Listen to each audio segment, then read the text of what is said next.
यज्ञार्था तत्कर्मोऽन्यत्र लोकोय कर्म बंधन तदर्थ कर्म कौन्तेय मुक्त सड़ समाचार।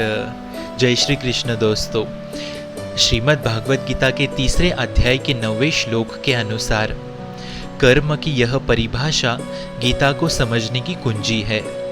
यज्ञ के अतिरिक्त दुनिया में लोग कुछ न कुछ करते ही रहते हैं।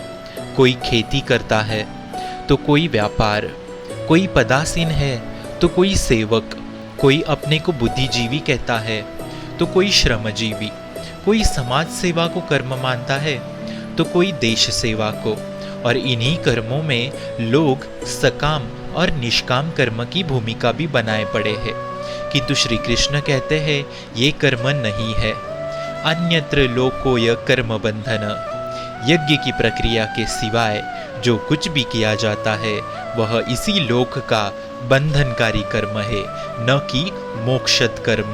जो आप इस जन्म में कर रहे हैं, जो आप इस लोक में कर रहे हैं, वो केवल बंधनकारी कर्म है, वो यज्ञ नहीं है। और जो यज्ञ नहीं है वो कर्म भी नहीं है और वो मोक्षद कर्म भी नहीं है। वस्तुतः यज्ञ की प्रक्रिया ही कर्म है। उदाहरण के तौर पे लोग कहते हैं कि संसार में कुछ भी किया जाए तो हो गया कर्म। कामना से रहित होकर कुछ भी करते जाओ, हो गया निष्काम कर्मयोग। कोई कहता है कि अधिक लाभ के लिए विदेशी वस्त्र बेचते हैं तो आप सकामी हैं। देश सेवा के लिए स्वदेशी बेचे तो हो गया निष्काम कर्मयोग। निष्ठा पूर्वक नौकरी करे, हानि लाभ की चिंता से मुक्त होकर व्यापार करे, हो गया निष्काम कर्मयोग। जय पराजय की भावना से मुक्त होके युद्ध करे या चुनाव लड़े तो हो गया निष्कर्मी। मरोगे तो मुक्ति हो जाएगी। वस्तुतः ऐसा कुछ भी नहीं है। वस्तुतः ऐसा कुछ भी नहीं है। योगेश्वर श्री कृष्ण ने स्पष्ट शब्दों में बताया है कि इस निष्काम कर्म में निर्धारित क्रिया एक ही है। व्यवसायित्मिका बुद्धि रेखेह कुरुनंदन। अर्जुन, तू निर्धारित कर्म को कर, यज्ञ की प्रक्रिया ही कर्म है। अर्जुन, तू निर्धारित कर्म को कर, यज्ञ की प्रक्रिया ही कर्म है।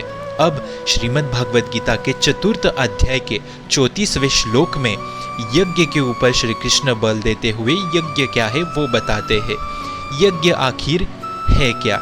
श्वास प्रश्वास का हवन, इंद्रियों का संयम, यज्ञ स्वरूप महापुरुष का ध्यान, प्राणायाम प्राणों का निरोध, यही मन की विजेतावस्था है। मन का ही प्रसार जगत है। श्री कृष्ण के ही शब्दों में इहैवतेर्जित सर्गो एषा साम्य स्थित मन। वस्तुतः ये सब के सब यज्ञ चिंतन की अंतर्क्रियाएं है, आराधना का चित्रण है जिससे आराध्य देव विदित होता है। यह यज्ञ श्वास प्रश्वास प्राणायाम इत्यादि जिस क्रिया से संपन्न होते हैं उस कार्य प्रणाली का नाम कर्म है।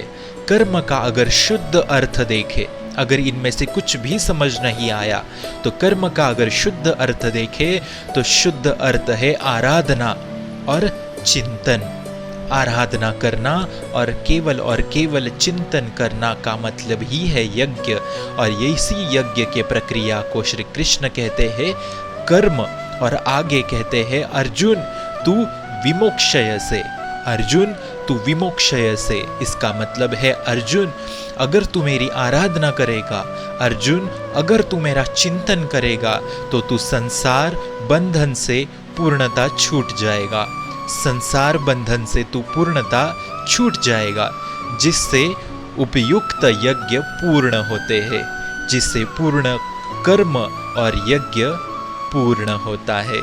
राधे राधे।